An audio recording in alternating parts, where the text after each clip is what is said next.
minutes. Sometimes I tend to speak a little bit quick, so I've only got 10 minutes. I'm already using up about 15 seconds, so pay attention.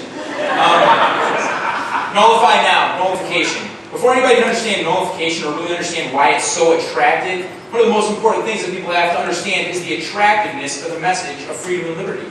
And far too many Americans don't get it. I got to speak in a high school recently, and I asked the students, they're all sitting up there, I said, can anybody here tell me what freedom and liberty is? And a couple people raised their hand, and they said, it's just being able to do whatever you want to do whenever you want to do it. But if that's your answer, then you really can't, you're not really being able to define freedom and liberty.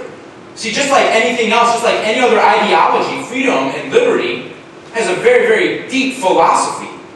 And you're only going to know what freedom and liberty looks like if you understand that philosophy. And it's only if you understand that you can also understand what the proper role of government is. And if you understand the proper role of government, only then will you be able to know when the government is operating outside of its constitutional parameters.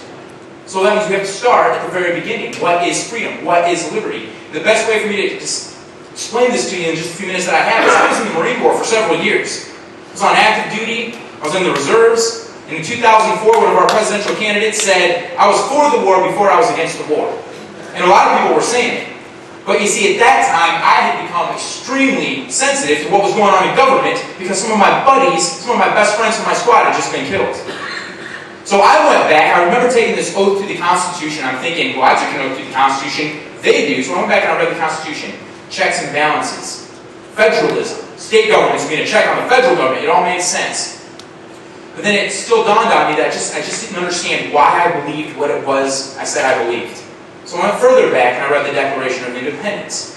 And then that is when it all came together.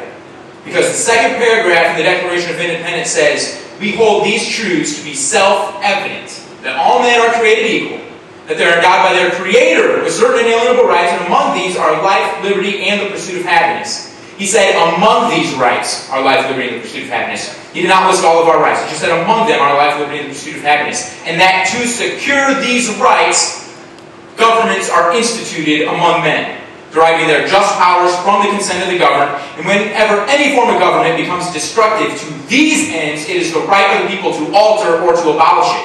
So from that, I was able to figure out, as a veteran of the Marine Corps, someone who is becoming sensitive, somebody who is just now being able to wrap my mind around the mechanics of the Constitution, I'm beginning to figure out that, you know what? We are all created equal.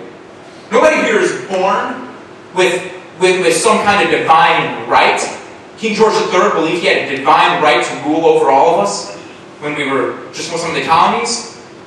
We're all created equal. Since we're all created equal under the law of God, where our rights are derived from, and since we're all, then the most anybody can ever do for anybody else in a form of government is to operate to protect their rights.